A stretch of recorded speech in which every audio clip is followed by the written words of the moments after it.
1. Trace your pattern for the volar hand-based design and check the fit. Begin by tracing the hand. Place a dot between the third and fourth digits.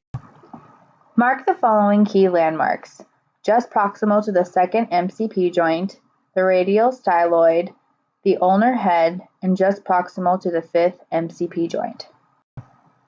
Mark 2 finger widths from the inferior landmarks and 1 finger width from each superior landmark. Connect the outermost markings until you reach the most distal end of the fifth digit.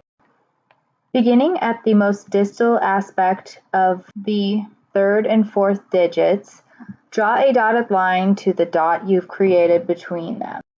Extend the line until you meet the distal palmar crease. Then connect your line with the landmarks just proximal to the fourth and fifth MCP joints to create a perpendicular appearance. Next, extend your line out past the thumb and round down toward the radiostyloid landmark. Finally, connect your pattern and create an X where the thumb hole should go. After you've created the pattern that you desire, check the fit of the pattern. Place the pattern over the thumb and make sure to pronate and supinate the hand to ensure a good fit. A good fit is achieved when the fourth and fifth digits are covered entirely, allowing for protection. There must also be enough material to cover the thumb. The next step is to trace the pattern onto the low-temperature thermoplastic material. This should be done by placing your pattern onto the material and tracing it with a wax pen. The next step is to heat up the low-temperature thermoplastic material and cut out the orthotic pattern. Insert your workable size material into the water to begin the activation process. Once the material has been activated, remove with the spatula and place onto the working surface. Pat dry. Cut out your pattern on the inside edge of the wax line. This will ensure a clean, crisp end product, free of markings. When cutting, use swift, long strokes to promote smooth edges. This will enhance the orthotic fabrication experience because it requires less smoothing of rough edges later. Next, cut out a hole for the thumb. As you can see, the fabric can be folded to ease the thumb hole cutting. It is always best to underestimate the size of the hole required for the thumb, as the material can be stretched during the molding process. Step 3. Mold and fabricate the orthosis.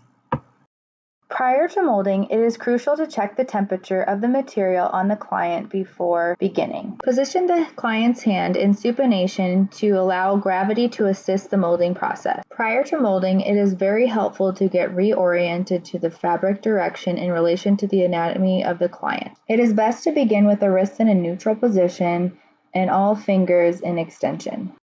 Stretch the thumb hole to expose the thenar eminence. Mold the remaining aspect of the material to the dorsal aspect of the hand. The thumb hole design is used for the intention to keep the orthosis secured on the hand during use. Use this technique to maintain the client's natural hand arches. Ensure that the fourth and fifth digits are positioned in extension to avoid contracture and excessive wound tension. Remove the orthosis from the client.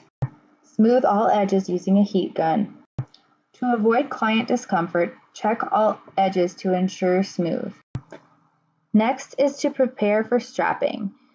Use a hole punch to punch both the low-temperature thermoplastic material and the Velcro to allow for ease of rivet implementation. Secure the rivet into the low-temperature thermoplastic material and add the Velcro on top. Put the other half of the rivet on top. Place onto the anvil. Apply enough force so that the rivet comes to a close, securing the strap.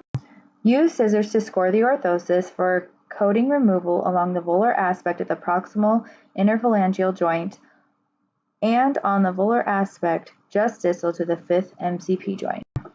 Utilize the heat gun to ensure long-term stick of the Velcro. Once the hook side Velcro is adhered, secure the straps. double check your work to ensure all corners are rounded. All right, so I want you to wear this full time until your wounds have healed. So go ahead and put it on you. Okay. I want you to pull the strap tight. I want you to pull this in tight as well. Okay, so it should look something like this. So like I said, I want you to wear it full time, day and night. And you can take it off, and when you do take it off throughout the day, I want you to slowly move your fingers in and out, okay? And then after your wounds have healed, I want you to wear this for 4 to 6 months at night.